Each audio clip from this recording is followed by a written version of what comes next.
welcome to Athens City Council. It's Monday, November 20th, 2023 at 7 p.m. And we're in business session tonight. I would like first to read a land acknowledgement. We're on land occupied for millennia by the Adena, Hopewell, Fort Ancient, and Shawnee peoples.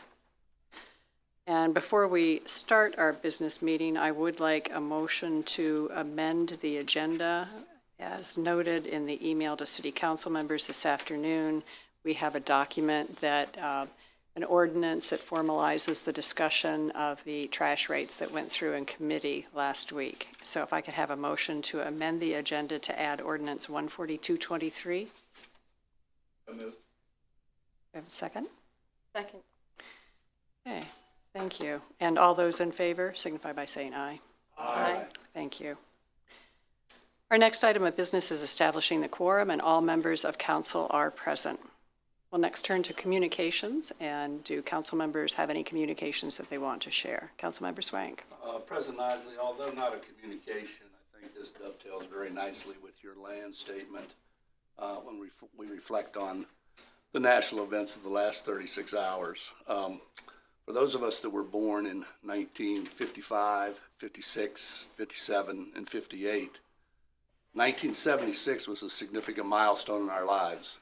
It was the first time we were able to vote for president. As we all know, that was the year that Jimmy Carter was elected president. And with President Carter, Rosalind Carter came to the White House. I think it would be fitting in recognition of her service to this country and the life she lived that we might maybe remove our hats for a second, maybe bow our heads and offer a moment of silence and remembrance of Rosalind Carter. So if you would, please. Excellent idea. Thank you.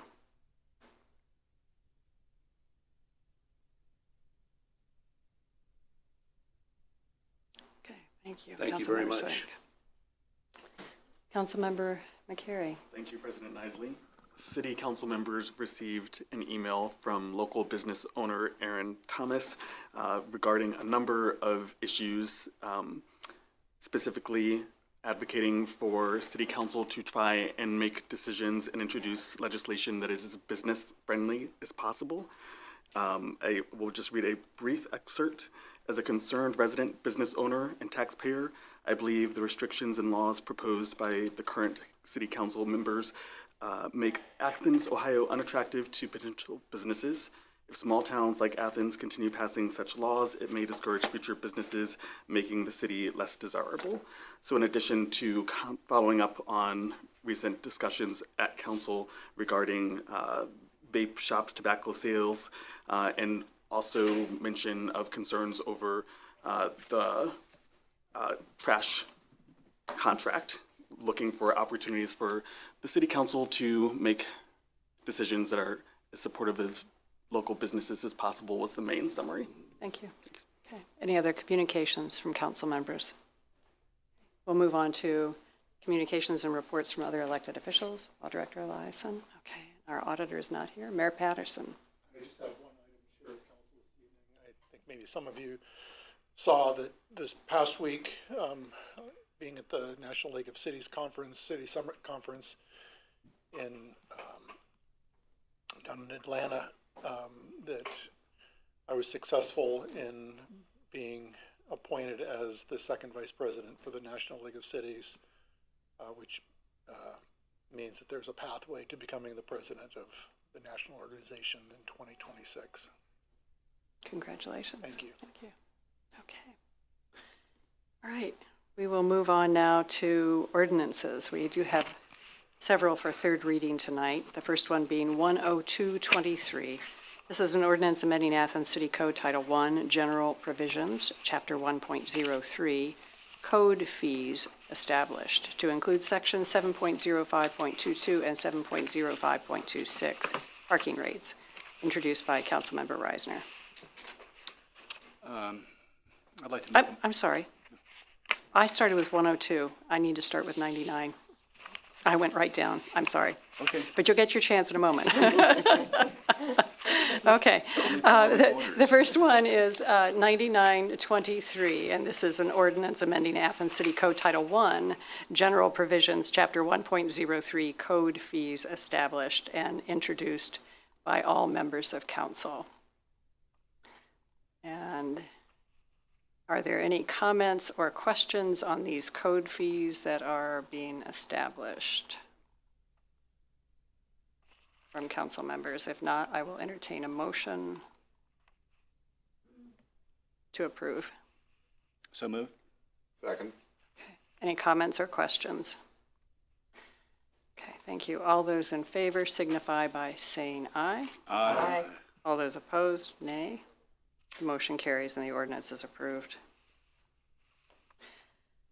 Now we'll get to 10223, an ordinance amending Athens City Code Title I, General Provisions, Chapter 1.03, Code Fees Established to include Sections 7.05.22 and 7.0526.26 parking rates, introduced by Councilmember Reisner. Thank you, Madam President. I'd like to make a motion that we adopt 102-23. Second. As you stated in the title, this is a rate increase. We've discussed this in committee. It's been read twice previously. We have, we look through the various sections here, we can see how much we're proposing to increase the parking rates, both in the street parking and in the spaces in the parking garage. If the administration wants to add anything.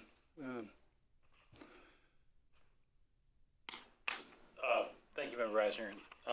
The one item that I would bring up that I don't think has been discussed yet is it's important to note in the city parking garage has had the benefit of a lease of two cellular towers over the past basically decade plus. Sprint and T-Mobile were the two entities that had towers there. One of those has ended completely, and the entity has basically indicated it's no longer necessary to have that for providing cell service in the city, and they've removed their equipment.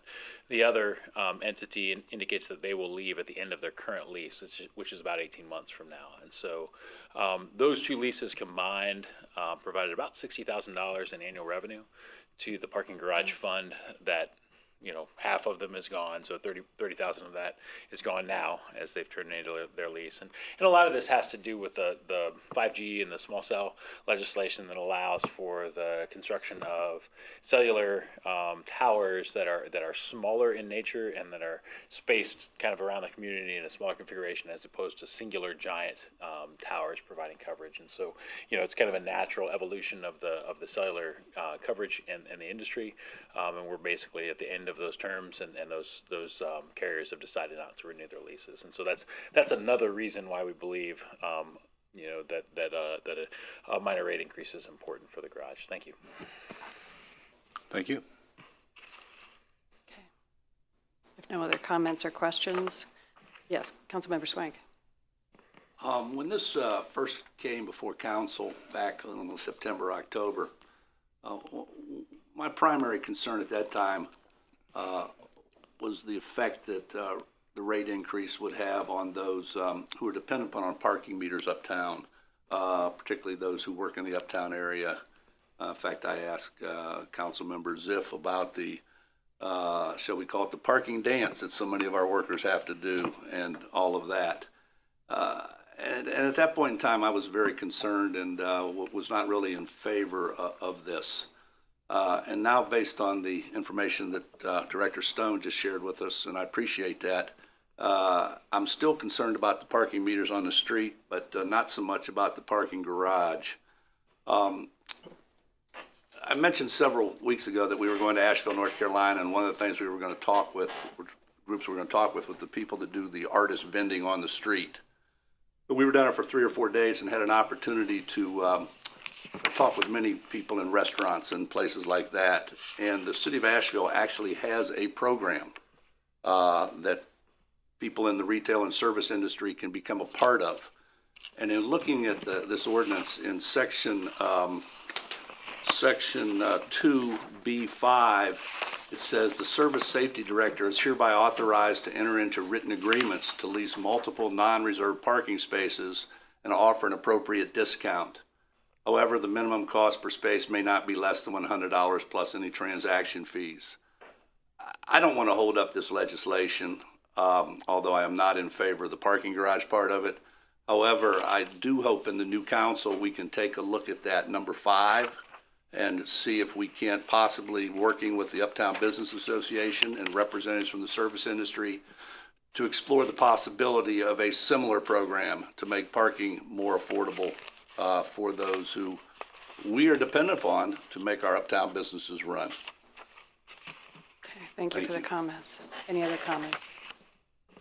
Okay, questions? All right.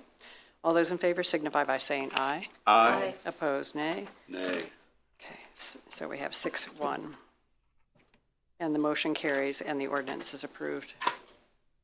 11523 is an ordinance implementing sections 3735.65 through 3735.70 of the Ohio Revised Code, establishing and describing the boundaries of a community reinvestment area in the city of Athens, Ohio, and designating a housing officer to administer the program, and creating a community reinvestment housing council.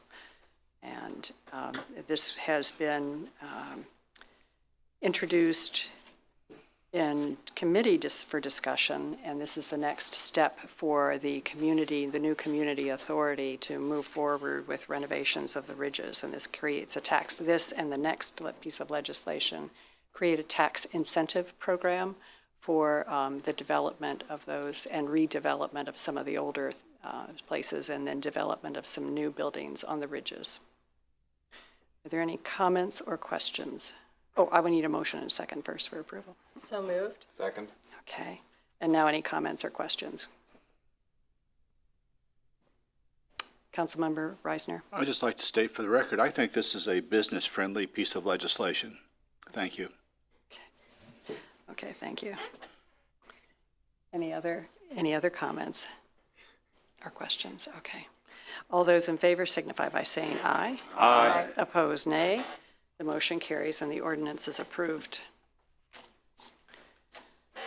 Ordinance 11623 is an ordinance declaring the improvements to certain real property located in the city of Athens, Athens County, Ohio, to be a public purpose, declaring such improvements to be exempt from real property taxation pursuant to Ohio Revised Code, Section 509.40B, requiring the owners thereof to make service payments in lieu of taxes, describing the public infrastructure improvements to be made that will directly benefit the real property, and establishing a public improvements tax increment equivalent fund for the deposit of service payments, together with related authorizations.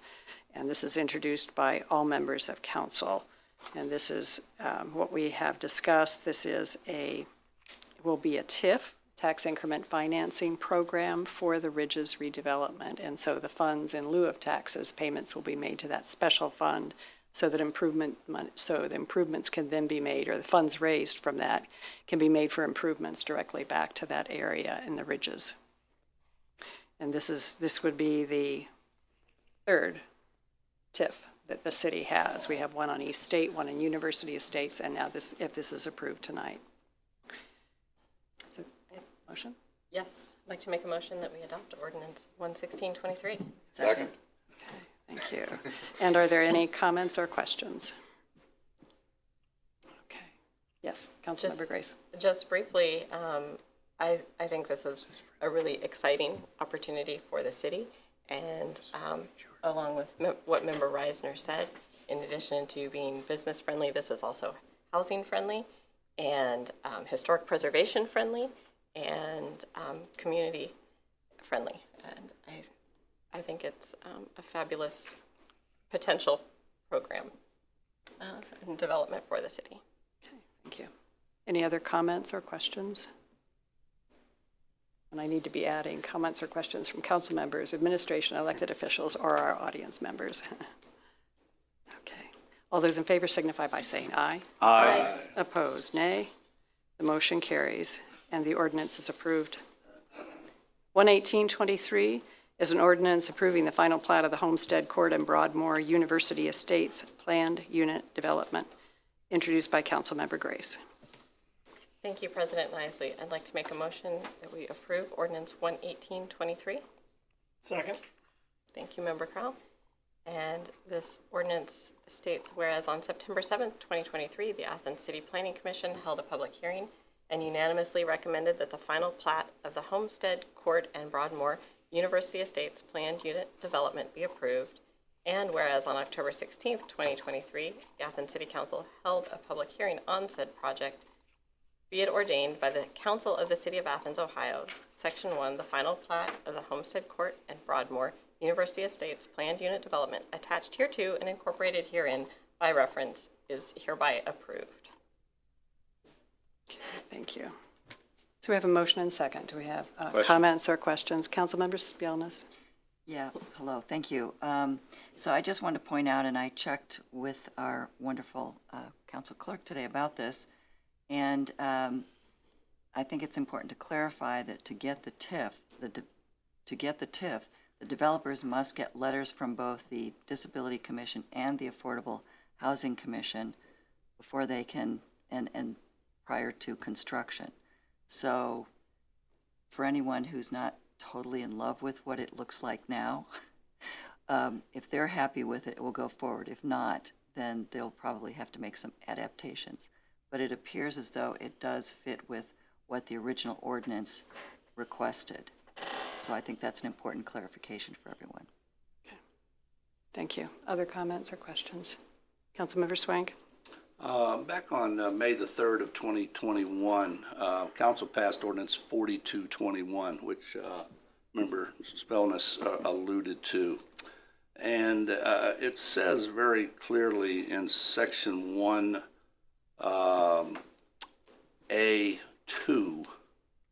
incorporate principles of universal design in the 3-bedroom units. The city will provide examples of the specific elements expected. Once design is complete, developer must gain letters of support from the Athens Affordable Housing Commission and Disabilities Commission prior to construction. Considering we received letters from neither of these two commissions, and in fact, at the hastily called Affordable Housing Commission meeting this past Monday, there was insufficient support in the vote to approve the plans on which the plat is based, because at least 3 of the members were attending their first meeting, and to the best of my knowledge, none of them had actually seen the plans. I think it would be irresponsible of this council to pass this, and therefore I would move that we table it at this point in time, pending the receipt of these 2 required letters. I have a point of clarification, and then I'll refer to Councilmember Grace, and then I'll probably refer to the law director. But as I understand, this particular ordinance is for the planned unit development. It is not for the TIF. And so those letters need to be in place only for the TIF to begin being implemented. So those letters are not necessary, I don't believe, for this ordinance in particular. But I would like to refer to Councilmember Grace for a comment, and then to Law Director Eliason to make sure that the comments I'm making are accurate. Yes, Councilmember Grace. Thank you, President Isley. Yes, the letters are needed prior to construction, but after, and the language from the ordinance that Member Swank referenced says, once design is complete, and design of interior elements is not complete, and in fact will continue on until and through such point as there are buyers who make specific requests. For instance, anyone who is buying a home that has yet to be built will have options from which they can choose, things such as countertop, location of certain things in the home, like countertop height, issues like that, that would be pertinent and relevant to individuals from the Disability Commission.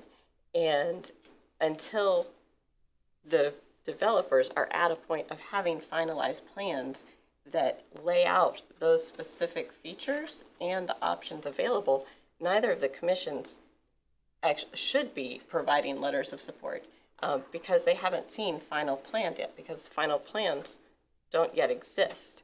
And exactly what President Isley said, approval of the PUD, while it is a step in the entire process, the creation of this housing development, it is completely separate from the design of the interior features of the buildings. And the approval of the PUD is a separate factor, and it doesn't negate the need for the developers to have those letters, but those letters are needed prior to construction. And until they have a PUD that is approved, and until they have financing, they cannot begin construction. So I think there are many steps still to come for these developers. And I think that it makes sense for the letters to be provided once there are more finalized plans and once the builder and developer is actually ready to proceed with construction, which they are not at this time. But they need the PUD, which is what we're considering tonight. We're not considering the TIF. That's already been approved. And I want to refer to Law Director Eliason first to get an answer. I do agree that these are two separate issues. One is approval of the plan unit development. The other was an ordinance previously passed, which had been amended also, and was amended in 2021 to change several things in here, including the base price. But these are two separate issues, and the TIF, which would be important for financing, could proceed forward without having those letters. And going back, I don't think the developer could probably afford to build the project without having the TIF. So the TIF couldn't be set up until those letters and all the other factors considered in 4221 are met. So what I heard was some discussion, clarification from the Law Director. Councilmember Swank did make a motion to move to table, but I did not hear a second. So we're continuing on with the motion. As I understand, I think we're within reason to continue with the motion to approve. Are there any other comments or questions? Yes, Councilmember Swank. The only question I would have, then those plans that I brought to the meeting last Monday, they were very detailed. Measurements, heights, what would cost extra, what would not cost extra. Those weren't chicken scratches on the back of a cocktail napkin. What were they? They are plans that are necessary for state licensing and things like electrical and plumbing and various things like that. But there is no state board or local board that approves final plans. But we included that in the TIF ordinance, that both the Affordable Housing Commission and the Disabilities Commission should have an opportunity to review the specific detailed plans with keeping in mind only looking at the scope of incorporation of universal design elements in 3-bedroom units and provide a letter of support for that specific aspect. And I think that there's a lot of room still in terms of options that haven't been finalized, that aren't in those plans. Like, and it's accessibility and universal design is not just with respect to mobility issues. There are features in terms of addressing the needs of individuals with vision or hearing impairment, and those would not need to be in those plans, but they could certainly be incorporated or information provided to the commissions to say, these are options that will be made available to the buyers that can be incorporated, that would not be in the plans that need to be provided prior to this point. Okay. Mayor Patterson, are you wanting to make a comment or not? I would just to inform council that with structural designs, certain things like universal design, you're not necessarily going to see in those designs, because that could be things like in the shower or the bathroom area where you need to put handrails, and basically it's putting 2x6s between the studs to make sure that you've got a mountable surface that is required for adding those types of features. So to Councilmember Grace's point, will the final, detailed design show things like that? I'm not 100% sure that you're going to see them, but, to have the developer sit there and say, yes, we are putting those elements in there, they are in place.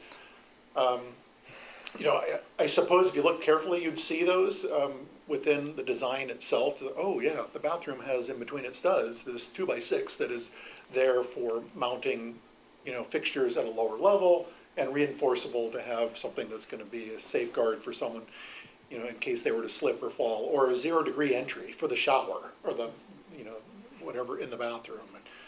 And I appreciate the law director and Councilmember Grace pointing out that these are two related yet separate pieces of legislation, one of which is already passed. And so once the developer can get to the point to where, okay, we have the finding, we know how we can cover the gap, we're going to start, putting together the final designs for this thing and be able to go, then at that point, the Disabilities Commission and the Affordable Housing Commission would look over these things again. And if I'm not mistaken, correct me if I'm wrong, Councilmember Grace, that meeting that we had last week for the Affordable Housing Commission, we had an issue with quorum. Yes. It wasn't so much that there was people who just were opposed to what was going on. At the end of the day, we didn't have a full quorum within that meeting to be able to. There was a quorum, but not a full attendance. Full attendance, yeah, which was. Okay. All right. No other comments or questions from our audience members? If there are any comments, yes. Mary Abel, 48 Strathmore, I was at the meeting, and I just want to clarify one thing. The plans that were shown to us last week with a 3-bedroom unit, 2-bedroom units were downstairs and upstairs bedrooms. Now, I just want to find out, are you saying that those plans will not necessarily be the plans that the developer will do? Because there is no way that someone with a mobility issue would be able to get from the first floor to the second floor, because there were stairs and there were no other designs for that. I totally understand about the universal designs within the units themselves. But my concern is that many people who attended the commission meetings and had discussions were also talking about having the ability to have a bedroom on the first floor, so that those people who do have mobility issues would be able to access it. So I just want to clarify that, because that's what we saw last week, were all bedroom units, all the bedroom units were on the second floor. So I just want to know, are you saying that those really aren't the ones? No, all 3-bedroom units have a bedroom on the first floor. Well, they didn't show in that plan. Yes, the 2-bedroom ones, 2 bedrooms are upstairs. The 3-bedroom ones, 1 bedroom is on the first floor and 2 bedrooms are upstairs. Okay, I did not see that on the plans, but perhaps I am, They're actually in my car right now, That's but I just want to make sure. there is, yeah. the 3-bedroom units are designed so that there is a bedroom and a fully accessible bathroom on the first floor. Okay, so that seems to be different from the ones that I noticed last week. Thank you. Okay. Thank you. Thanks for asking the question, Mary. Okay. Mayor Patterson. Just to add to what Councilmember Grace was saying, that first floor bedroom is the master suite. So it's a larger bedroom as well, which is more conducive to having ADA accessibility within that master suite. Okay. All right. Thanks for all the comments and discussion, and I think we're ready for the vote. All those in favor of approving ordinance 11823 indicate by saying aye. Aye. Opposed, nay. Okay, the motion carries and the ordinance is approved. 11923 is an ordinance amending Athens City Code Title III, Administrative Provisions, Chapter 3.07, Administrative Departments, Boards, and Commissions, Section 3.07.74, Establishment of Commission, and this is introduced by Councilmember Crowell. Thank you, President Isley. I'd like to make a motion to amend 119-23. Second. Thank you, Member Ziff. We had a number of discussions about this ordinance at committee and at first reading. This ordinance rectifies differences between the bylaws recently drafted by the Environment and Sustainability Commission and what our municipal code says about the Environment and Sustainability Commission in terms of attendance and unexcused absences and what happens when a member has missed 3 unexcused consecutive meetings. Listening to council members' comments, talking with the president of council, it seems prudent to simply remove this paragraph from our city code. Our boards and commissions have many pieces of their bylaws that are not included in our municipal code. This happened to be a piece of the municipal code that the law director, when she was reviewing the drafted bylaws, realized there was a discrepancy between the two.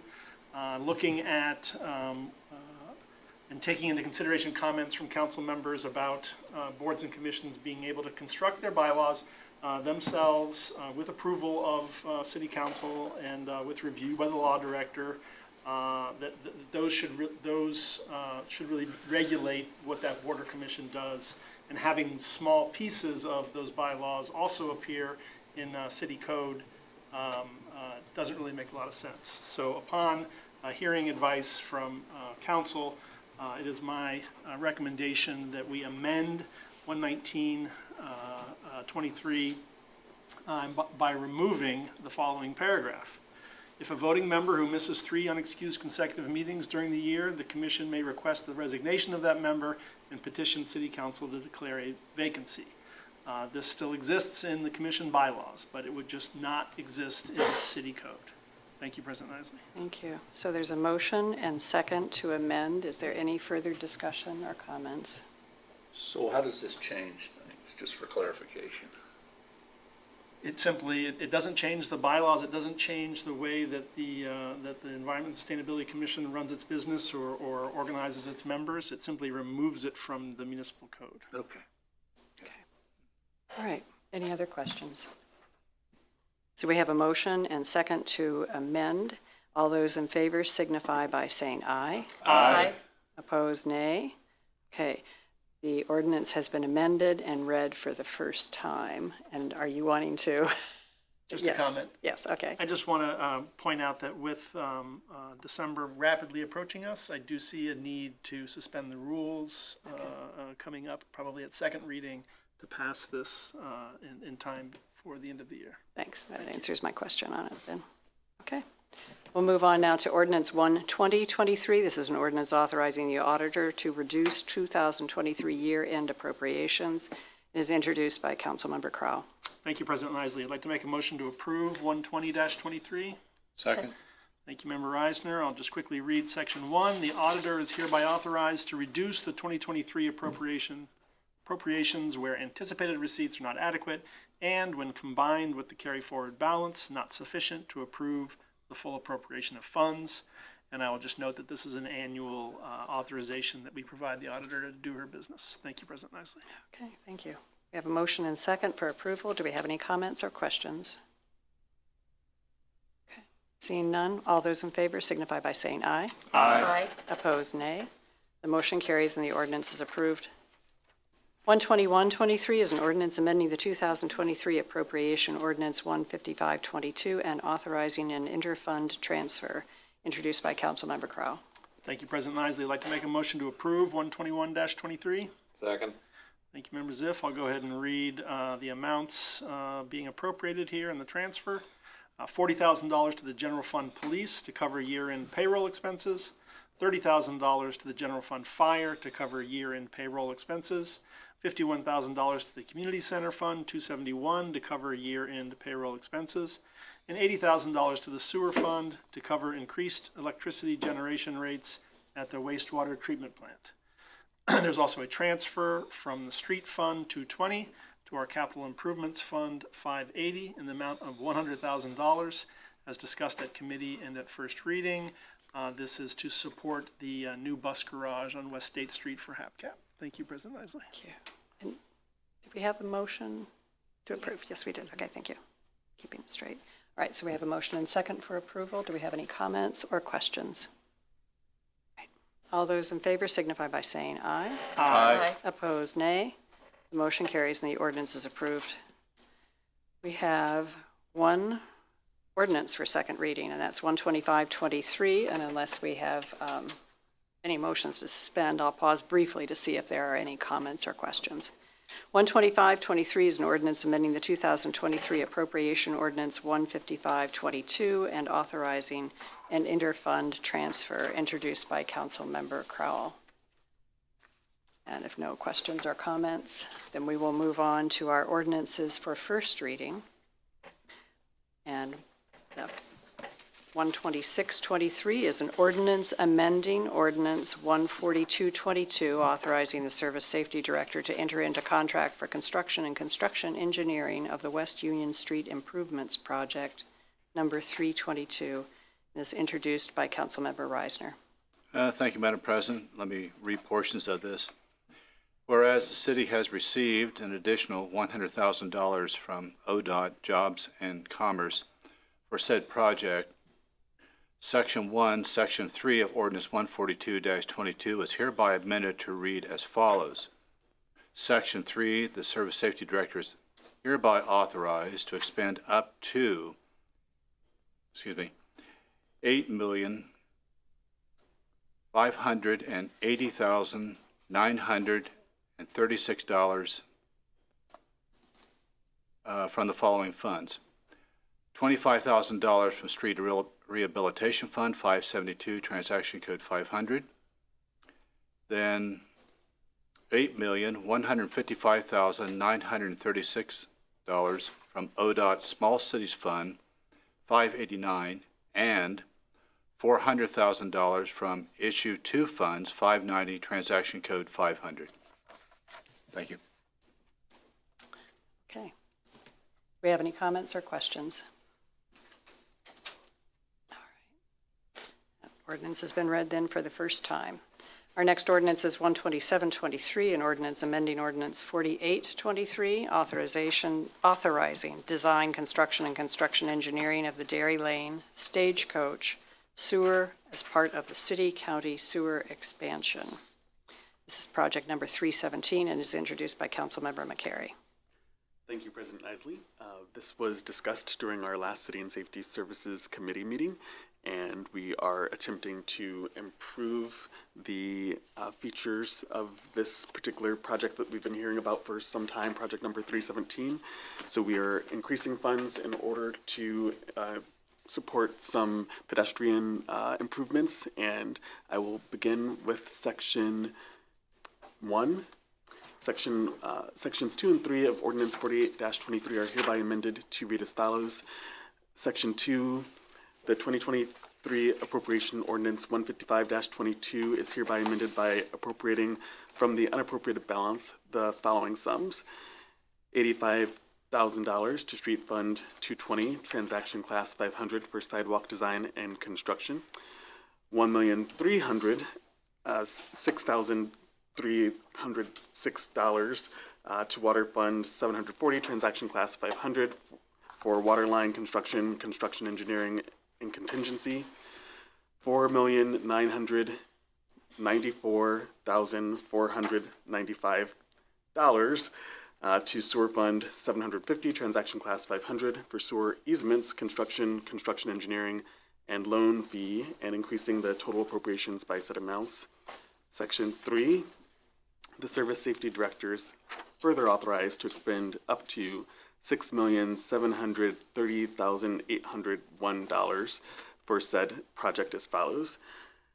$85,000 from Street Fund 220, Transaction Class 500 for sidewalk design and construction, $1,351,306 from Water Fund 740, Transaction Class 500 for waterline construction, construction engineering, and contingency, $5,294,495 from Sewer Fund 750, Transaction Class 500 for sewer easement construction, construction engineering, and loan fee. Finally, this ordinance shall be in effect and full force upon its passage and approval by the mayor. Thank you. Do we have any comments or questions? Councilmember Spielness. Yeah, I just have one question. Since I was on the Pedestrian Accessibility Committee, and so sidewalks got to be a thing for me, if you wouldn't mind giving us a little bit more information about where these $85,000 for sidewalk design and construction is going to benefit the city. Thank you, Member Spells. This, to kind of rehash a little bit of what we talked about last week, the current funding stream through OEPA and the Ohio Water Development Authority will not pay for making things better. It'll pay for putting things back the way they are. And so what we've asked is basically when we go to put things back, we make it a little bit better. The specific improvements are the existing multi-use path that goes from the South Side Park at the corner of Richland Avenue and Dairy Lane to the corner of Dairy Lane and South Park Drive will be repaved. Additionally, a new multi-use path and or sidewalk will be constructed from the corner of Dairy Lane and South Park Drive to right in front of the dairy barn. If you're familiar with that area right in front of the dairy barn, there's a access point to the pathways that are up through the Ridges Tier 1 land. There's some stairs that go up to the cemetery. There's a few other things that go there, and so functionally that's the terminus there. But for all intents and purposes, this will provide a sidewalk linkage from the sidewalk network on Richland Avenue all the way to the front of the dairy barn, and the access points to the Ridges walkways that are through the Tier 1 land. Thank you, Director Stone. Any other questions or comments? Okay. If none, we'll move on to 12823. This is an ordinance authorizing the mayor to enter into an agreement to provide financial support for the operation of the Athens County Convention and Visitors Bureau and declaring an emergency, and is introduced by the Finance and Personnel Committee. Thank you, President Isley. I'll go ahead and read Section 1. The mayor is hereby authorized to enter into an agreement through December 31st, 2026. Please note this is a 3-year agreement to provide financial support from the Tourism Fund for the operation of the Athens County Convention and Visitors Bureau. A copy of the agreement is attached. It has the annual agreement that the parties agree to this provision of financial support,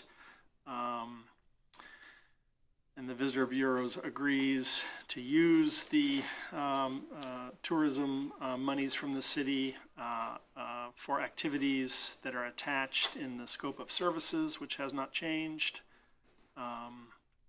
And both parties also agree that either party can terminate the contract upon 120 days written notice to the other party. And again, the city agrees to pay 50% of the Tourism Fund 212-120 of the receipts to the Visitors Bureau 20 days after received by the city. Thank you, President Isley. Thank you. And do we have any comments or questions? Councilmember Swank. Earlier this year, we had a discussion about supporting Dolly Parton's Imagination Library program that I think was unanimous, not only at this table here, the administration and the audience, a worthy program to support. And the initial thought was to do it for a 3-year period. The comment was, that's a long time, we like to review it, this, that, and the other. I preface my comment on this ordinance by stating that thing, or those points. This is through 2026. Is there any advantage to a 3-year agreement, something lengthy, as opposed to a 1-year or 2-year like we were doing with the other agreement with the library? I'll offer one response, just my seeing of a difference. You're right, they're both contracts in that sense, but both the Economic Development Council and the Athens County Convention and Visitors Bureau have typically been the 3 years. Continuity of services, looking towards long-range planning, I think for both of those groups is different, I think, than the Imagination Library, the scope of the operations and the scope and the size of the contract amount. So that would be my first response to it. Because by law, we have to give them 50%. This is pretty much a formality. It's the term of the contract. Because the gentleman did admit both this year and last year, they're actively looking for a new place. As opposed to the Mansfield House. So just all those things put together, I just wonder what is the, and the mayor, I think, has an answer over his Sure, and there's a rental agreement that's a different, totally it's a wholly different different agreement. subject, Yep. yes. So Mayor Patterson, yep, go ahead. It's completely different. Let me give 2 examples. I think, to your point, Councilmember Swank, the 3-year contract that is before council right now, it is 50%. So any changes in what the 100% capture looks like, there could be, as if there's a new hotel that's filled, or we see that the hotel rooms, the beds are full all year round, that would be a lot of revenue, and therefore the flexibility is just baked in, where 50% always goes to the Convention and Visitor Bureau no matter what. Another example to give you, which is the opposite, this would be my hesitation to go forward a 3-year contract, would be we have a 3-year contract with the Athens County Economic Development Council. That way each year we know exactly for the 3 years what our membership looks like. And it's $60,000 this year and next year and the year after. We've seen a change in the amount that it would cost to cover Athens County and what the city share could look like for the Dolly Parton Imagination Library. As we're all aware, that amount actually went up since the last time we put money into it. So therefore, I would be hesitant to lock us into a 3-year because that means it's fixed, unless council were to amend that 3-year contract, but it is a 3-year contract, as opposed to just us looking at any increases that we may see in this program in 2024 or 2025. So I would just share that I think we have more flexibility to see, are we going to have to increase, or would council be willing to increase a ordinance to increase our share into the Dolly Parton Imagination Library, which I think is a great program. And I think if it goes up, I like the program, I like what it's providing to our citizens, and therefore to not go down the 3-year contract where it's this amount for 3 years, that we keep it at 1 year. If things flatten out and we see, okay, we've serviced 80% of all the children that are 0 to 5 in the county, and it's pretty stable, then maybe revisit a 3-year contract in the future. Thank you. Thank you, Mayor. And I need to apologize to our clerk. I meant to mention to her that there's one edit to this amendment, to the agreement. It has been updated except for under the city agrees. We have the date of receipts earned after January 1, 2021. I think that's clerical error. Yeah, I clerical think it's error. understood that it would be 2024, the receipts. Great. And just I one, noticed that also. yeah, thank you. And one quick note that Dolly Parton has a new album out. It's a rock and roll album. It sounds great. Thank you. All right. Let's hope. All right, let's move on to 12923, an ordinance authorizing expenditures for City Hall renovations, project number 356, introduced by Councilmember Crowe. Thank you, President Isley. Section 1 of this ordinance reads, the Service Safety Director is hereby authorized to expend an additional $215,000 from Capital Improvements Fund 580 for said project number 356. And this is for our City Hall renovations, as discussed at committee. Thank you, President Isley. Any comments or questions? If not, we'll move on to 13023. This is an ordinance to make appropriations for current expenditures of the City of Athens, Ohio during the fiscal year ending December 31st, 2024, and is introduced by the Finance and Personnel Committee. Thank you, President Isley. I will open this up for discussion. This is our annual budget ordinance. We have discussed this a fair amount and heard a number of presentations from different members of the city administration, including some charts and some graphs and some additional materials requested by council from the city administration. And here tonight we have the first reading of the 2024 budget ordinance. No more comments. Thank you. Councilmember Spielness? Yes, Member Spielness. Thank you, Member Crowell. So, again, this is, we really appreciate the extra information. One of the things we talked about last week was that you were going to provide some additional items to the sum expected future appropriations not included in the annual budget.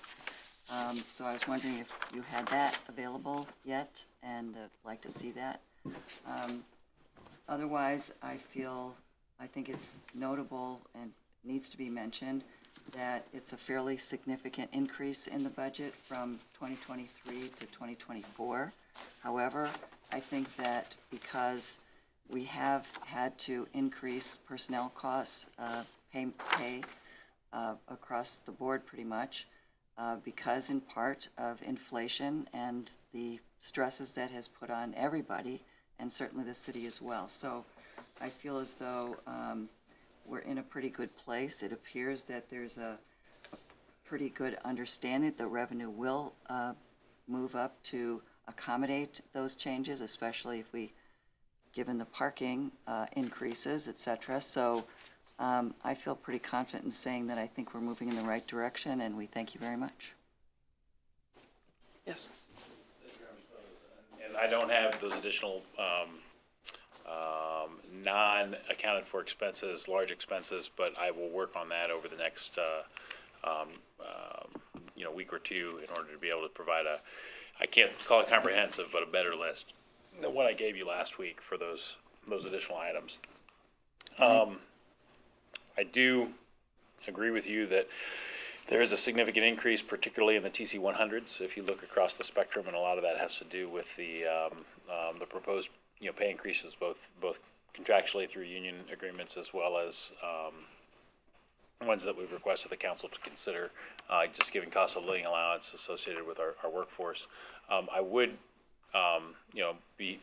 say that I'm hopeful that given that the city income tax is a percentage of the people's pay, and you look across the spectrum of employers that we have in the city of Athens, particularly Ohio University, they are paying people more because of the same inflationary pressures that we're feeling, and so the subsequent 1.95% income tax that's levied on those employees will subsequently generate more revenue for the city of Athens in 2024 to allow us to meet these expenses, and it's just kind of the natural inflationary nature of the economy. So I'm hopeful that while it's more, the revenue will be there to make these expenditures. Thank you. Yes, Councilmember Swank. Just a quick question. Have we ever figured out personnel cost as a percentage of the general fund? I know in the public schools it ranges from 65 to 80%, and when I say personnel cost, salaries, benefits, all that. Do we have a percentage what we normally spend? It's approximately 85% of that budget. 85. It's substantial. Wow. Okay. Thank you. And to take it a step further, Member Swank, that's very specific to the general fund. The general fund is by and large a people-oriented organization. I mean, if you look at our two largest departments as far as costs go, that's the police department and the fire department. Those are people-oriented activities, right? There's not a lot of construction, although we are building a new fire station. That's a separate issue. By and large, the expenditures that happen in those two public safety endeavors are on people to be there, to show up at your house when you need them. It's not an expenditure on stuff or construction, whereas if you look at all the proprietary funds, everything outside of the general fund, that percentage is much lower. I mean, I think we're probably closer to the 40% range for the people expenditures on those other funds, when we're talking about the street fund and the water fund and the sewer fund, because in those cases, we're paying for stuff and infrastructure, things that the citizens of Athens need and will continue to do. So I think it's important to draw that distinction between the general fund proper, as the mayor mentioned, at 85%, and then all those other funds that, we really do plow a significant amount of money into the infrastructure of the city of Athens through those. Any other questions or comments? Okay, thank you. Move on to 13123, an ordinance authorizing 2024 staffing levels and non-union compensation, repealing all ordinances inconsistent therewith and declaring an emergency. And this is introduced by the Finance and Personnel Committee. Thank you, President Isley. I'm going to go ahead and read a few sections of this staffing level non-union compensation ordinance. Section 1, effective the first pay period in 2024, authorized staffing levels attached hereto and incorporated herein by reference shall be in effect, and all ordinance inconsistent therewith shall be repealed.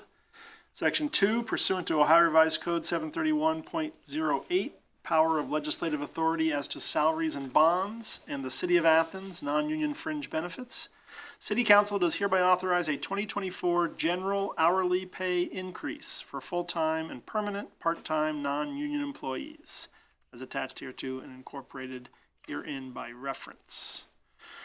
Section 3, City Council does hereby authorize a one-time lump sum payment to those employees whose general hourly pay rate exceeds or will exceed the maximum pay rate in their pay grade, as attached hereto and incorporated herein by reference. I think that probably covers the main features I wanted to stress, and as council will see, the full staffing breakdown is included after the ordinance. Thank you, President Isley. Okay, thank you. Do we have any comments or questions? Okay, thank you. And we did have a lengthy, not lengthy, but thorough presentation last week from our HR director, Ron Lucas. All right, 13223 is an ordinance adopting a fringe benefits package for non-union personnel within the City of Athens and repealing all ordinances inconsistent therewith and declaring an emergency, introduced by the Finance and Personnel Committee. Thank you, President Isley. The title of this says it all. The very lengthy fringe benefits package is included.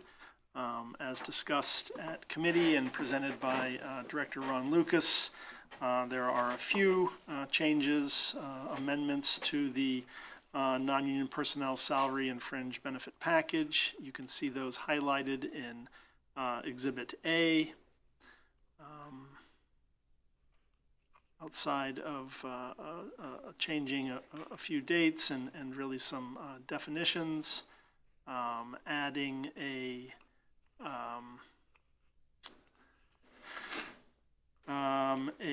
personal day policy, parental leave for part-time employees. Those are the significant changes to this package. Thank you, President Isley. Thank you. Do we have any comments or questions? If none, we'll move on to Ordinance 13323. This is an ordinance authorizing the Service Safety Director to enter into a contract with the Employee Benefits Service Center to serve as the city's third-party health insurance administrator and declaring an emergency, introduced by Councilmember Crowell. Thank you, President Isley. Again, this title pretty much says it all. This does authorize our Service Safety Director to enter into this contract. Again, the city is self-insured, and this is a third-party administrator that will administrate the health insurance program throughout the calendar year of 2024. Thank you, President Isley. Okay. Comments or questions? If none, we'll move on to 13423. This is an ordinance authorizing a stop-loss group excess loss medical insurance contract and declaring an emergency, introduced by Councilmember Crowell. Thank you, President Isley. Again, this goes in conjunction with the previous ordinance. This is the stop-loss so that when we go over, it's additional insurance as a self-insured city again. Insurance for when we go over a per employee cap on the insurance provided to deal with very serious medical issues. Thank you, President Isley. Okay. Any comments or questions? If None. We'll move on to 13523. This is an ordinance amending Ordinance 423, reallocating revenues from the city income tax and declaring an emergency, introduced by the Finance and Personnel Committee. Thank you, President Isley. The major change here is, as discussed at committee and explained very well by the mayor, there are regular adjustments to our city income tax mix, and the proposed adjustment this year is to add 2% to the recreation fund, 270. So that will go from 6% to 8%. And then requires a 1% reduction from the street fund. So that will go from 17.5% to 16.5%. And a 1% reduction to the capital improvements fund, 580, from 3% to 2%. Again, we got an excellent explanation for the rationale from the mayor at the committee meetings. Thank you, President Isley. Okay, thank you.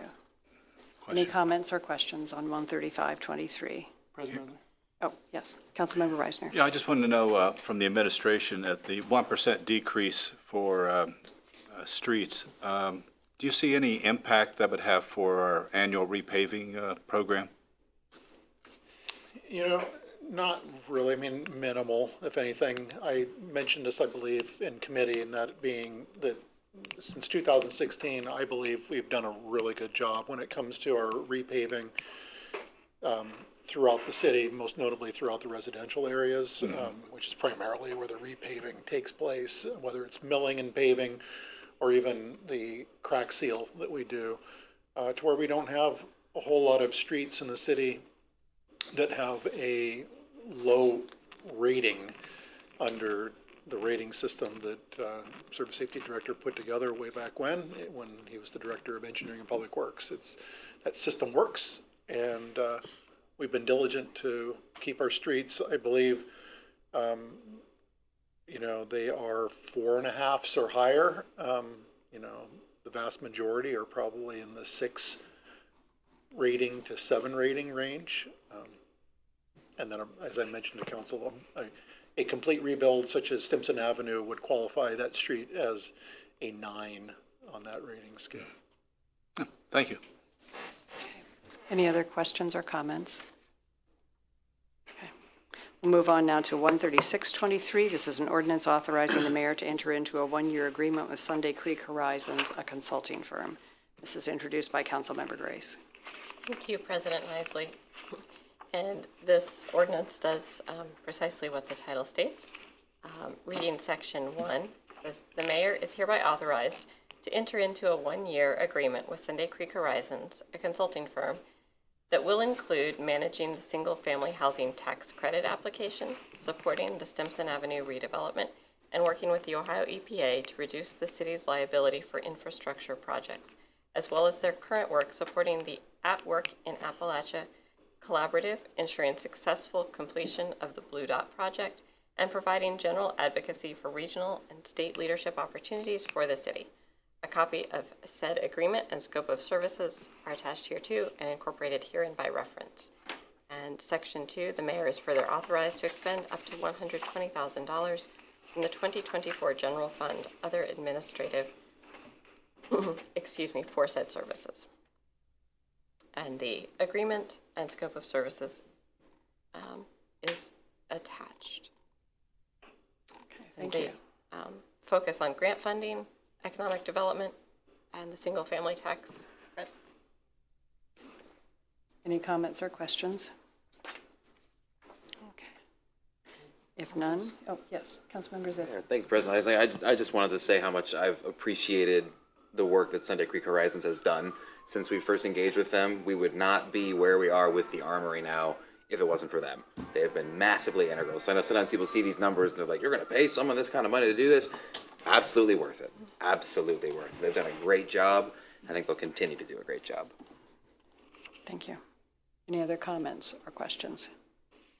All right, we'll move on to 13723, an ordinance authorizing the adoption of an agreement with the Athens City Fraternal Order of Police, Ohio Labor Council, Inc., and the City of Athens patrol officers and lieutenants concerning wages and working conditions, introduced by the Finance and Personnel Committee. Thank you, President Nisley. This is our agreement with the bargaining unit of the Athens Police Department. I want to say I appreciate the work that the city administration, in particular Director Stone, does to work with these unions and come to a reasonable agreement. Of course, both sides come together with different asks, and they need to find that middle ground, and I believe that we have done that. This is a 60-page document, and I won't be going into it in any kind of detail, but I'll just say that it is attached for your very close perusal. Thank you, President Isley. Thank you. All right, are there any comments or questions? All right, we'll move on to the next ordinance, 13823, similar, but this is authorizing the mayor's execution of an agreement. So 13823, an ordinance authorizing the mayor's execution of an agreement with the Athens City Fraternal Order of Police Ohio Labor Council and the City of Athens communications officers concerning wages and working conditions. Any comments or questions? I'll just say that this is specific to the Athens Police Department communication officers. The previous agreement was for the officers and the lieutenants. Thank you. All right, any other comments or questions? Yes. Sir, Sure, just a point of clarification. So previously, we had one collective bargaining agreement that governed all three categories of employees: patrol officers, lieutenants, and communications officers. A couple of years ago, we ended up splitting these, and it just was more convenient to keep them split because there are a couple of nuances with them. However, we bargain at the same time with all of those groups. So that's a point of clarification. And just one more thing to reiterate, we're very proud of our police department here in the city of Athens, and particularly the high quality of employees that we have in the police department. I don't know that every community across the country can say that. They have such a high quality workforce in their police department. And I'm not saying that the places are bad, but I just am very proud of the workforce that we have, and a lot of that has to do with the agreements that you've approved over the years, and the effort we've taken in being very discriminating in our hiring as we've hired to make sure that we have only the top personnel in this department. So I just wanted to reiterate that. Thank you. Thanks.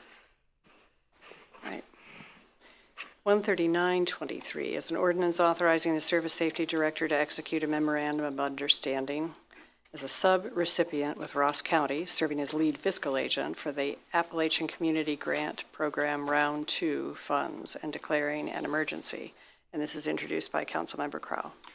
Thank you, President Isley. The title of this pretty much sums it up, but I'm going to go ahead and read the whereases for this.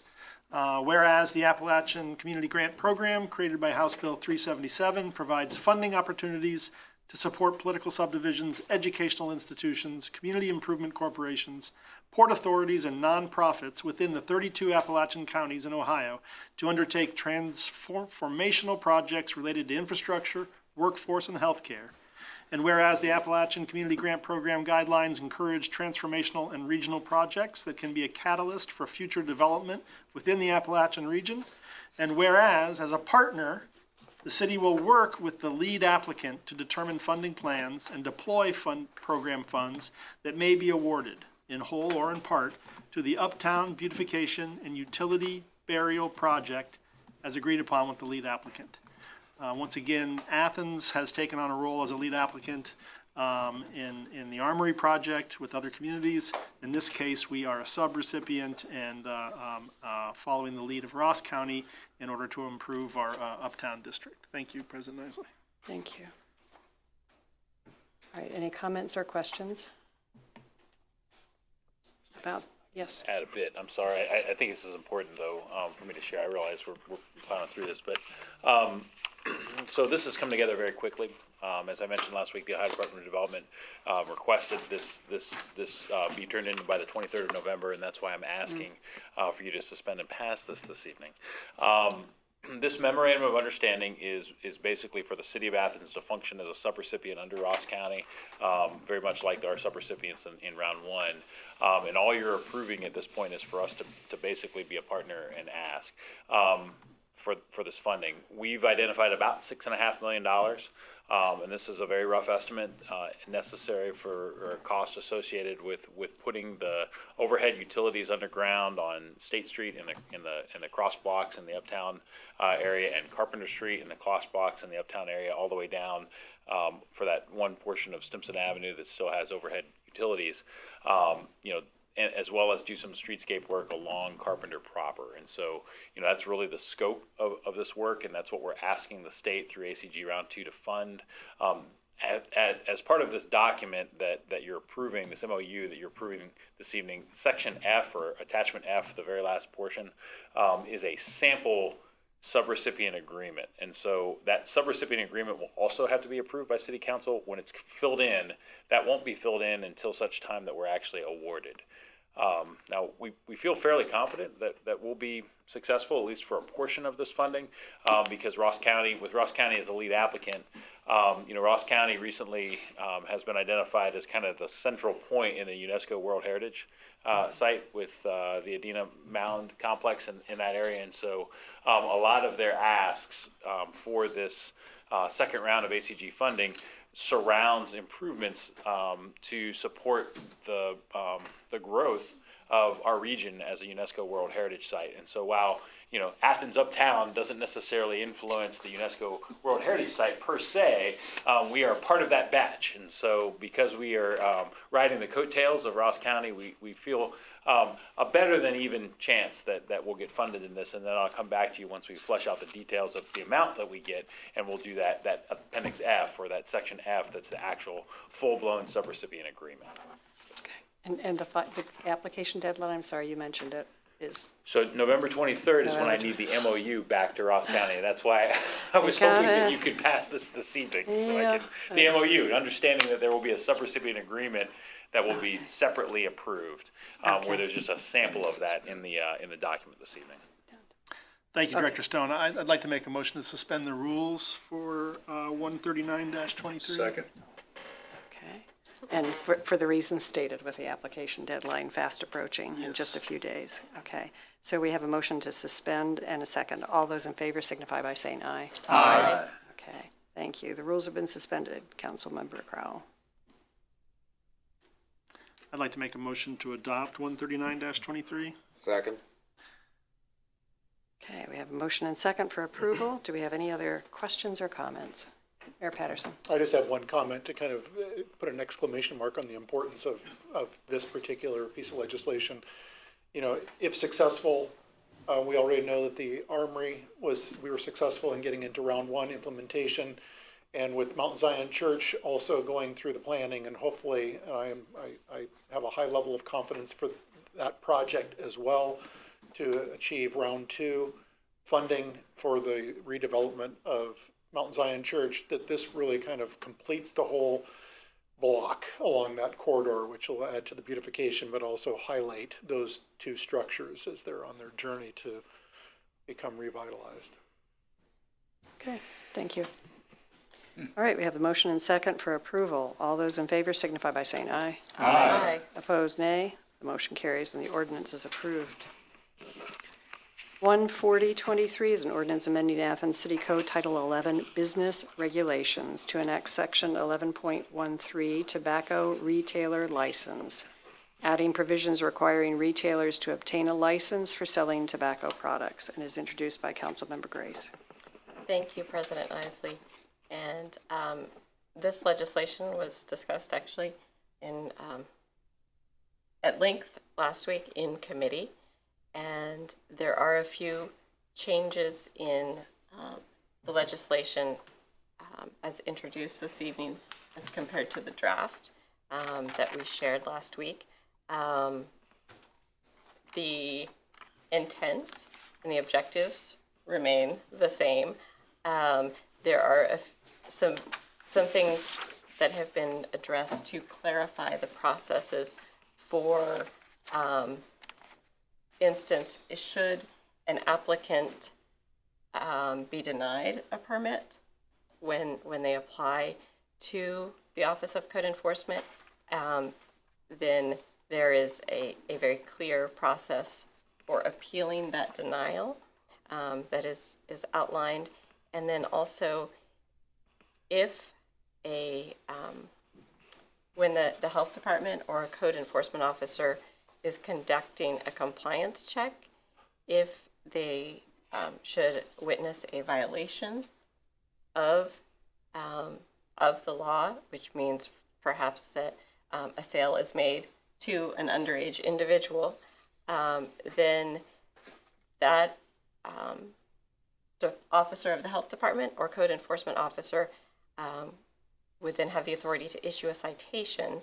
And a few changes have been made to the penalties for that would come with those violations and with that citation. For instance, specific to Member Ziff's concern, the previous language stated a minimum length of time for a license suspension that would accompany a second violation, and that is now just a second violation within a 36-month period would result in an administrative fine of $500, and the license shall be suspended for 7 days. And so it is a defined length of time for the license suspensions. And then also if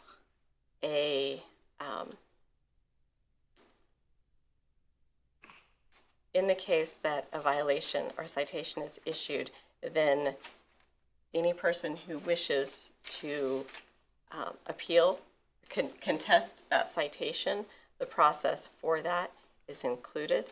And in order to contest the citation, the individual would go to the police department and they would be issued an unclassified misdemeanor citation into court, which then allows them to appear before the judge and contest the citation and the fine. If the court ruled in their favor that the citation was not valid or not for a correctly documented offense, then there would be no fine or suspension. If the court finds that the citation is warranted and finds that the individual is guilty of that misdemeanor charge, then the fine would be in place. At that point, the individual could still appeal the suspension by going to the license appeals board to appeal the suspension. And so that roughly describes the process. And I did receive today some suggestions from an attorney who works for the Preventing Tobacco Addiction Foundation. But I didn't have a chance to look at that until after 5 today.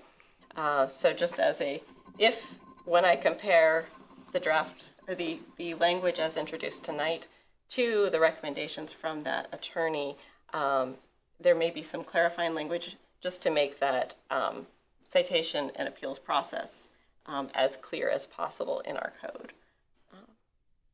So I may be offering an amendment once I've had a chance to review the recommendations from the Preventing Tobacco Addiction Foundation attorney. And yeah, that's. Thank you. Thank you. Do we have comments or questions from council members? Councilmember Swank. Several.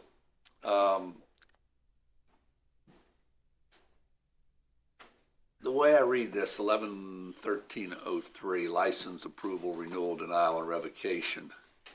B3, applications for tobacco retail license may be denied or fail to be renewed, and such licenses may be revoked for any of the following. Do these, I don't know how many there are, at least 7, do all of these apply to current establishments that sell tobacco products? I believe that in the instance of an applicant being convicted of a violation of federal, state, or local law, ordinance provision, or other regulation related to tobacco products, yes, code enforcement could opt to deny a license based on convictions of violations, So, but that they do not have to fail to approve based on that. so the way I interpret that is, and I'm no attorney, so I'm gonna look out of my right eye at the law director on this one. Someone commits a crime today and is convicted under federal, state, or local law, something to do with tobacco. They're going to be subject, possible denial of a license for a law that doesn't even exist today?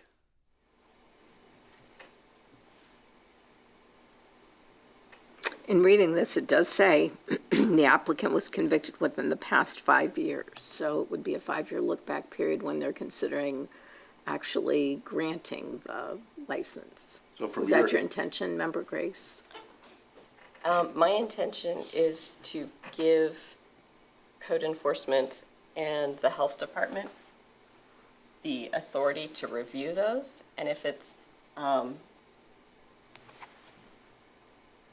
to make the decision at that point, but also to have in place a clearly defined appeals process for anyone who is denied,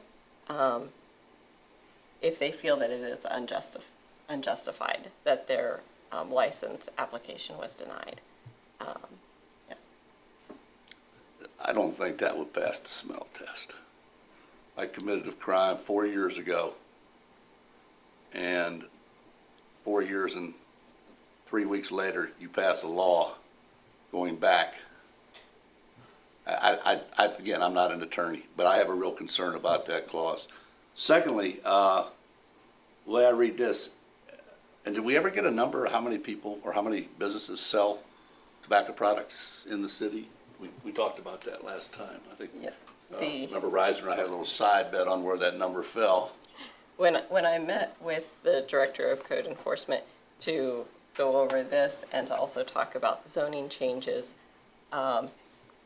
his office was still working on identifying the businesses and having a confirmed number of licenses that would need to be issued, which is why the zoning ordinance and the accompanying fee structure, which like the fees for the licenses are set by another ordinance. Those are not introduced tonight because I'm still waiting to hear from the code office what those structures should look like, which is based on the number. The estimates I've heard range between 50 and 100. Okay. How would you define youth-oriented facility? Any facility with residents, customers, visitors, or inhabitants of which 25% or more are regularly under the age of 21, or that primarily sells, rents, or offers services or products that are consumed or used primarily by persons under the age of 21. Youth-oriented facility includes, but is not limited to, schools, playgrounds, recreation centers, and parks. So would you consider the city recreation facility on East State Street as a youth-oriented facility? Yes. So how would Section B6 apply to those businesses across the street that are clearly within 500 feet? Would they not be able to get a license? They will be grandfathered in. So anybody who has, is there a provision in there, a clause in here somewhere? There is not. That was the other thing that I was waiting for, some guidance from attorneys. And so that is, I have the language now, I just didn't have an opportunity to insert it in the ordinance as far as what exactly the grandfathering is. And it's basically that this distance does not apply to businesses who have had a state sales tax license to sell tobacco for in the past 12 months So those, the ones already in existence within the 500 feet of a youth-oriented facility will not be subject to that. If a new one wanted to open within 500 feet of a youth-oriented facility, such as the middle school, that would be a grounds for denial of their permit. Okay, so it sounds like there's quite a bit of work that still needs to go into this. I would say a little bit. Okay, so I say that in this context, and let me state this very, very clearly. I have 5 grandchildren, and I hope they don't smoke. And any measures that we can take to educate people along those lines, I am fully supportive of. But obviously, a lot of time and effort's gone into this. How do you reconcile this with House Bill 258?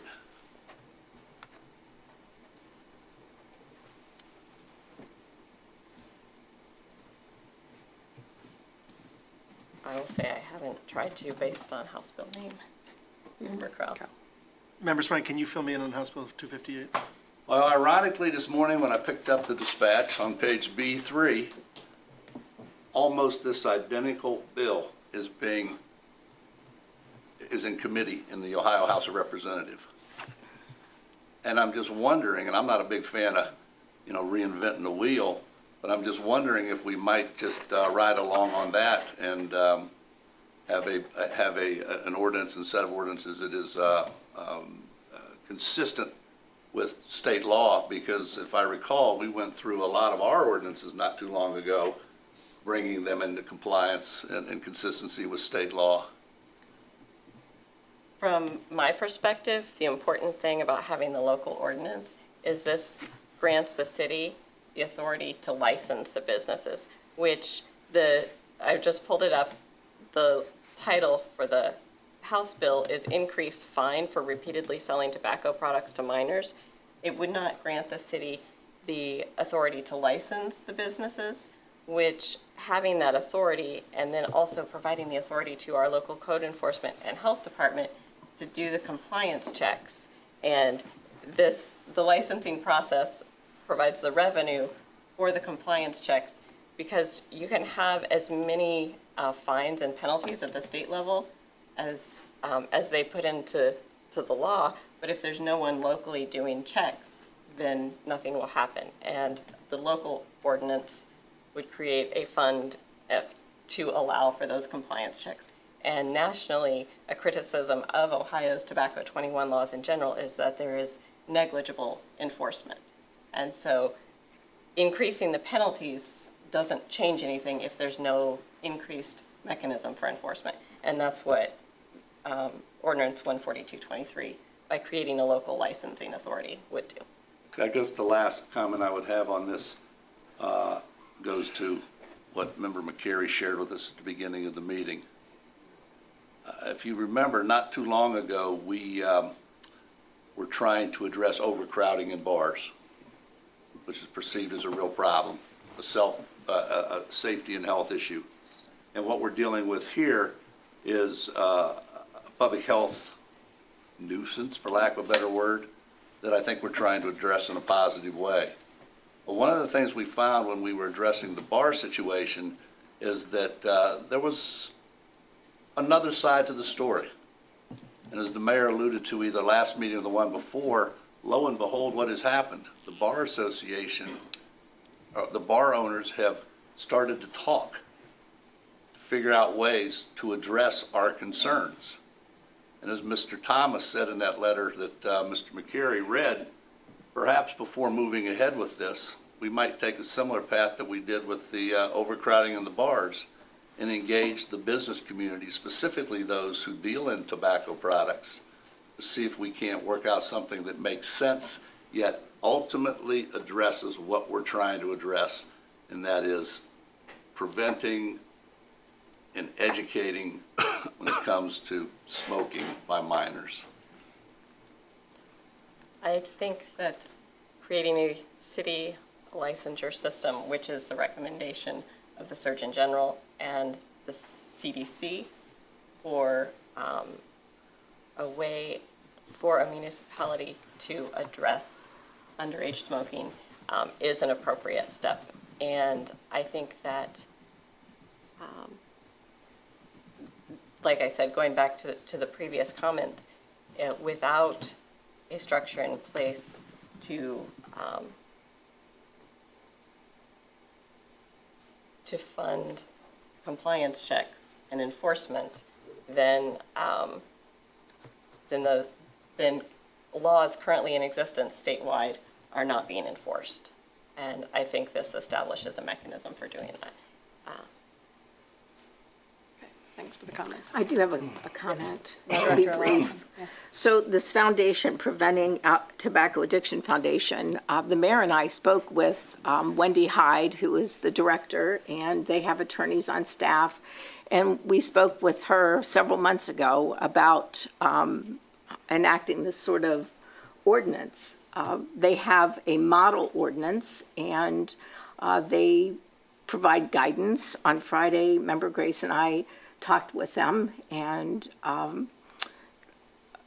their attorneys very quickly turned around and reviewed what Member Grace had proposed and made comments. The problem was this morning I was able to see those comments, but she wasn't, and she has those now. This foundation has assisted many cities in Ohio in drafting legislation, and also provides the model. So this is nothing new. The one thing that would be new, and I do want to point it out, is the imposition of the criminal penalties, including community service. If this were to pass as it is, we would be the only city in Ohio that has such a provision in their ordinance. And to be clear, the criminal penalties only come into effect should someone wish to appeal. And that's because we don't have a mechanism for appealing the citation without it going to court. Or, I believe, does it also say, does your ordinance say it doesn't pay their fine? Yes. Or their fee? Within All 30 right. days. So if they don't pay their fee within a certain period of time, then they're going to receive a criminal citation into court. So this is something different than any other city has in Ohio.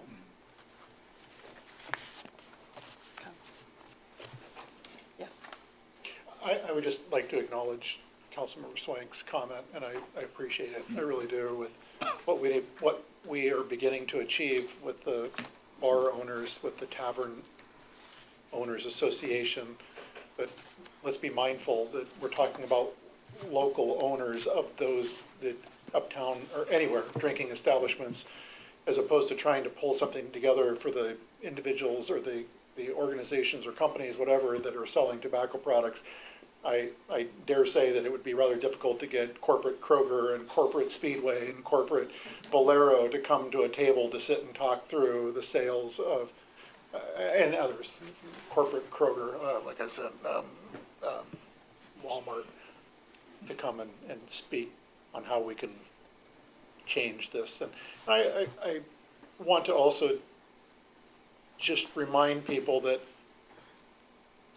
in my conversation with School Superintendent Tom Gibbs, in recognizing the age in which they're seeing individuals who are smoking and vaping and whatever. When I was at the National League of Cities conference, one of the swag items they gave us was this little container with breath mints in it, and on the label it says, sweets are for candy, not for tobacco, which is exactly what is being targeted with the sale of some of these tobacco products, is to go and pander to our youth. And so when we're seeing, we're talking, in my opinion, a public health emergency issue, where we're seeing younger and younger individuals that are being lured in because of, again, the flavoring, and worse yet, the ease of access that we're seeing. When you're seeing sixth graders who are vaping, where are they getting that from? I would contend it's not from their parents, that they're able to access it somehow. And this would, I think, be a way in which we could at least address the inappropriate or illegal sales. We're a 21 state. You have to be 21 years of age or older to buy tobacco products. Yet we're seeing it in the hands of individuals that are half that age. So I think that this is a mechanism by which we can certainly address this. And after this is enacted, if people start coming to the table saying, hey, I don't like this, this structure, I don't like being cited, well, then let's have a deeper conversation and do what the Tavern Owners Association is doing these days. But we're not there yet. Okay, thank you. I think we'll draw our conversation to a close for this evening for this first reading. Thank you for the comments and questions. We'll move on to, as amended, there is ordinance, 141 first. 14123, an ordinance amending ordinances 1123 and 9623, authorizing the Service Safety Director to enter into contract for construction of the new fire headquarters, project number 346, and declaring an emergency, introduced by Councilmember McCary. Thank you, President Isley. I'll begin by just clarifying that this is still a approximately $13.4 million project, but what we have before us today is an update on the particular dollar amounts and funding sources. Without our auditor in attendance at this evening's meeting, I will share on her behalf that it is desired that we suspend the rules to reflect these updated figures in order for them to be reflected in the November financial report. And I know that council members have before them the amended specific dollar amounts from each section, and I think if I should pause for any questions at this time or comments. You can go ahead and make a motion to suspend. Okay, and then we I'll can make a have motion to discussion. suspend the rules for ordinance 141-23. Second. Okay. And the reason being is stated by Councilmember McCary that the auditor has requested this to include on the November financial statements. So we have a motion to and second to suspend. All those in favor signify by saying aye. Aye. Opposed, nay. The rules have been suspended, Councilmember McCary. Thank you, President Isley. Section, Motion to approve. Thank and you. then- I'll And then you make can a- open up for discussion. I'll make a motion that we approve ordinance 141-23. Second. Okay. Thank you. And for discussion, again, we are not seeing substantial changes in the total amount per project, but as we move forward in the project, we are getting more specific figures. And I don't know if our City and Safety Services Director has anything to add other than that we seem to be still within, not the very original budget, but the 13.4 million.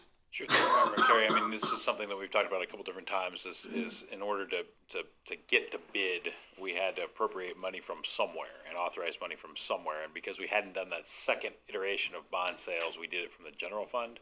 And this ordinance basically takes and unappropriates that money that we had appropriated from the general fund and instead appropriates it from the bond sales that were for the purpose of building the building. So, you know, it basically puts our unappropriated balance in the general fund a little bit healthier back to, you know, that money was there and it was available to be able to do so that we could get to sell the project. But this is really the intent of where it needed to come from, and it takes legislation to do it. For council's information, we're on schedule and under budget so far for at least by bidding. Now, I say that, you know, I'm not gonna vote before I say that, but we've had a couple change orders, and those change orders have been for reductions in the expenditures as opposed to increases on the contract price. And so now it's not to say that we won't have other change orders that will increase that over the course of the project, but right now I'm you know, cautiously optimistic that we're on track for the schedule and the price that we've set. So. Thank you, Director Stone. Okay, so this is getting the money in its appropriate accounts for our financial records for the city. So we have a motion and second to approve. Any other comments or questions? All those in favor signify by saying aye. Aye. Opposed, nay. The motion carries and the ordinance is approved. We now have ordinance 14223. And this is an ordinance amending ordinance 6423, Athens City Code Title I, General Provisions, Chapter 1.03, Code Fees Established, Solid Waste, Recycling, and Optional Composting Rates, and declaring an emergency. And this is introduced by all members of council. And last week at committee, we did receive a written statement from our Service Safety Director, Stone, who made a recommendation that the city pursue the contract with Rumpke. And this particular ordinance then encompasses or identifies the rates that we will need to charge to be able to work within this contract. And I'll entertain comments and questions from council members first, and I know we have some audience members who, after council members have commented, I know you've waited a long time, so thank you for your patience. Yes, Councilmember Crowell. Thank you, President Isley. Yes, I note that these rates are due to meet the contract price as the city administration has selected Rumpke. But I did want to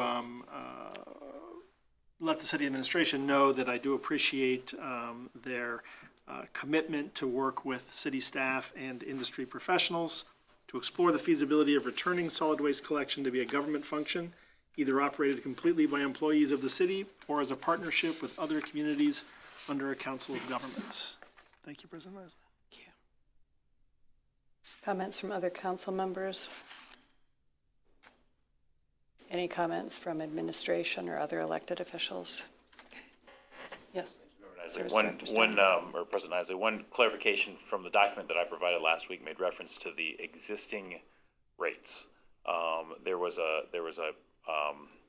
10-cent error in what the existing rates were, and that is due to the ordinance that passed before that indicated the automatic increase associated with the number of people who opt to the 1-can rate. And so there's a note on the bottom of this that we basically in October we ended up going over the amount of people, new people or new residents opting for the 1-can rate, which triggered that 20-cent increase. And so if you look at the amounts, rather than 1543, the current amount is 1563 for, say, for instance, the 1-can rate. And these are for just the residential rates. And then that will that increase is instead of being, the increase is not any more than what was proposed last week, but I just wanted to make that clarification specifically, that trigger did go into effect on, or will go into effect on December 1st because of that automatic sliding scale related to that. Thank you. The people opting for those 1-can rates. Thank you for the clarification, and I think we have that. It's highlighted in the council members too to document it, so thanks. Other comments or questions? Okay, we'll open it up to audience members. And is there anyone wanting to speak on this topic? And if you'll give us your name and address, and you have 3 minutes. Okay, I'm Lorraine McCosker, and I live in Athens. And I completed a thesis in 2006 on recycling issues in the city of Athens. And I actually was a consultant for city council and made recommendations at that time. I'd like to confirm that our goal, in essence, is to reduce our waste stream, not to increase it. So that's, I think, Secretary Stone is indicating that we need an increase simply because some people are choosing to do 1 can at a time. And that's simply a positive thing. So I'm supportive of the Athens Hockey and Recycling Commission or Center continuing, and I would hope that the city would continue that service and break that contract that was signed by the city.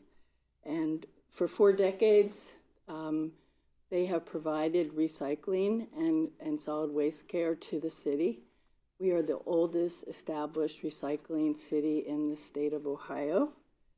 And other reasons are to increase the history of community involvement and solid waste recycling advocacy. The jobs are provided locally.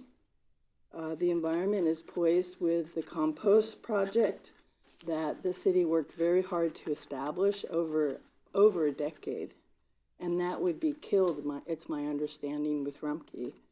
And I want to point out with Ohio Revised Code 155.09, it states that the lowest bid is not, if the lowest bid is not in the best interests of the community, another may be chosen. And I would argue this is not in the benefit of the community. Mary Jo Stanley, who's the Southeast Ohio Regional Director for OEC, was quoted, and I'll quote what she wrote in the paper today. What is best for our community is a solid waste contract that maintains high standards of waste diversion, sustainability, and the triple bottom line, people, planet, and profits.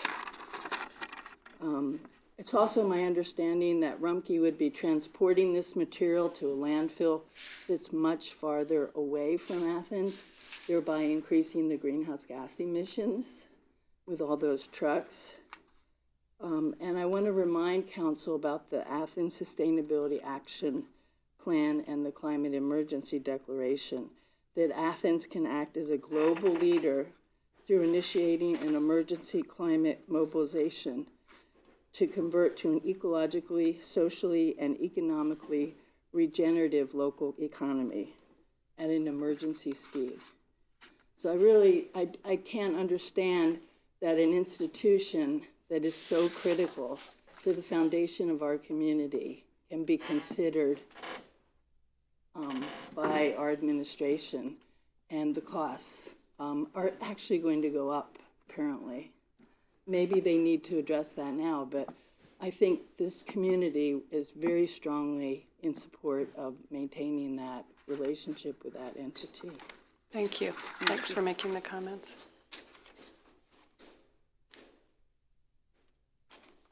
Sure.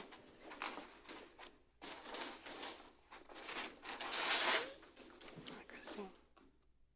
All right. I'm Christine Hughes, business owner at 268 East State Street, Athens, and I live in Athens Township. On the recent decision to contract with Ohio, Kentucky, Indiana, and West Virginia-based Rumpke Waste and Recycling, rather than Athens Hocking Recycling Centers, I would like to comment that similarly to the overall long-term benefit that the city may enjoy by choosing to contract with a consulting and lobbying firm, Sunday Creek Horizons, which we just heard about today, that has really strong local homegrown connections with the city and county. The city will also benefit from choosing to contract with a waste management service, Athens Hocking Recycling Centers, with strong local homegrown connections. Please consider the greater impact of your choice of waste management company, including the best interest of our community, where families of AHRC reside. Thank you. Thank you.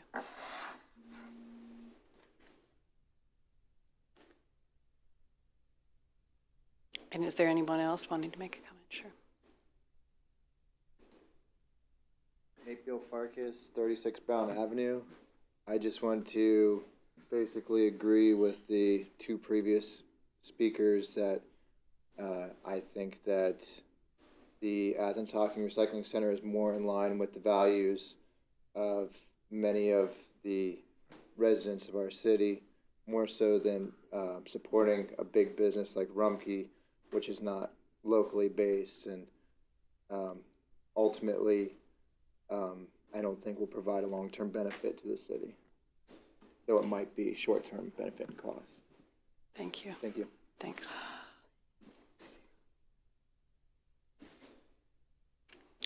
Is there anyone else wanting to make a comment tonight? Okay. Thank you for taking the time and also for waiting through our business meeting, with us being at the end of the meeting towards that. We'll now move on to announcements and other business. And we potentially have a committee meeting next Monday night, but we really need to hear from administration, also committee chairs, whether or not we have items to discuss, because we may or may not have a meeting based on that. Transportation doesn't have anything. Okay. So we've got a day or so here. Thank you, Councilmember Reisner.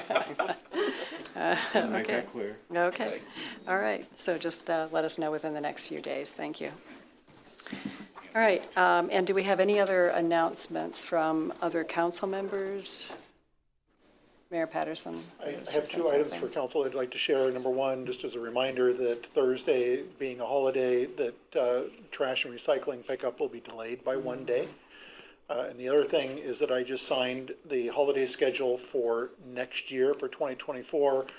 And one of the changes that was made is that we have 2 floating holidays that we use to where we can put them in other places, most notably President's Day, as well as Indigenous Peoples' Day, formerly known as Columbus Day.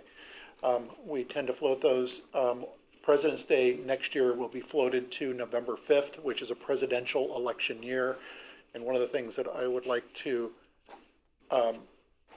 alert council to is my plan moving forward, that every presidential year that we move one of our floating holidays, or we create a new holiday, and that being a holiday to where the city employees, so just know that it's not, I don't have a wand where I can bestow it on the whole city of Athens, although that'd be great, to where we have that day to where we honor a presidential election, to where we have the city staff has the time off. Thank you. All right. Yeah, that's a great idea. However, with the changes that I'm trying to say this graciously, our legislators have put forward with the changes in the law, you can't vote on the Monday before elections. Just so that's taken. He was talking about election. Election day. Oh, okay, I thought you were talking, I'm sorry. He's just making an Good. announcement. First Okay. Tuesday of every November on a presidential election year. Okay. And we'll have more time for discussion later if we need it. So thanks for the announcement. Okay. All right, we've got 2 motions, one of which is to accept the October 2023 financial statements, which council members have received. So move. Second? Okay, all those in favor? Signify by saying aye. Okay, thank you. We now need a motion to accept the October 2023 credit card transactions, which have been reviewed. So moved? Second? Okay, all in favor? Aye. Thank you. Aye. And we do also have an opportunity for citizens to speak on legislative items and city services that were not covered on the agenda. So is there anyone else, yes, wanting to make a comment? You give us your name and address, and you'll have up to 3 minutes. Sure, thank you. My name's Gene Dubler. I live on the west side on First Street. I'll keep this quick because I know this has been a long meeting. I'm a local arborist, and I'm also a member of the Shade Tree Commission. I'm here because I'm interested in applying for the ODNR's Urban Forestry grant program. There's a lot of funding through the Inflation Reduction Act available for municipalities to take care of the urban tree canopy.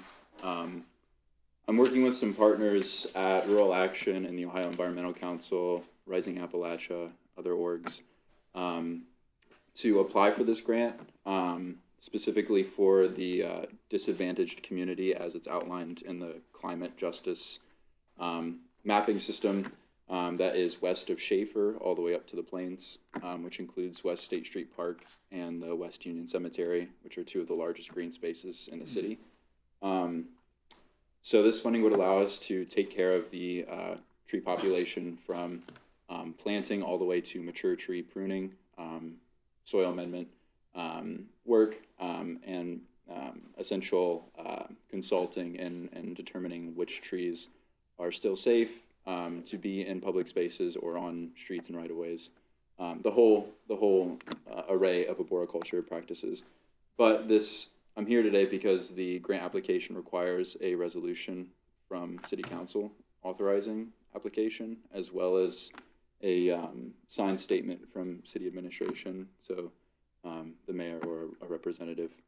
And the application is due December 29th, so I'm trying to get some action on this quickly.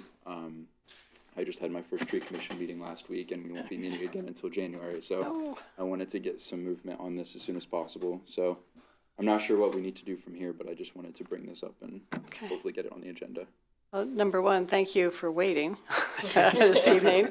Number 2, thanks for your interest. Thanks for serving on the Shade Tree Commission. And typically what happens is we work with a city administration. And so as they bring forward a recommendation to go ahead and apply for it. So I think you've got key people here. Number 1, you've alerted all of us, and we're certainly interested because we support the Shade Tree Commission. But number 2, I think your next step is to check with city administration to get their guidance, and then they can come forward and say that they support the idea And then we would be able to construct a resolution to support the application. So these two gentlemen over here are your key people to speak with next. Yes, Councilmember Spielness and Councilmember Crowell. Just very briefly, because we're not here for the discussion of the whole concept tonight. I just wanted to confirm that he did notify me and sent me the information. I spoke with our wonderful clerk of council, and it was forwarded to the administration earlier this week. And Director Stone responded, and perhaps he has a comment about it, since you did say it seemed perhaps doable. So I'm hoping. And I don't think we're set to have a discussion on whether Yes, the whole program is doable and asking for them a response Yes, that's fine. Okay. unannounced on camera. So thank you, Councilmember Spielness, for the background information. Councilmember Crowell, one brief comment, and then we're going to adjourn before 9 o'clock. Can we chat after the meeting? Sure, yeah. That's Can't great. ask questions of the witness. Perfect, okay. That was good. All right. And is there anyone else wanting an opportunity to speak on items that were not covered on our agenda tonight? Okay. All right, I would entertain a motion to adjourn then. So moved. Second. All those in favor? Aye. We are adjourned, 8:56 PM. Thank you.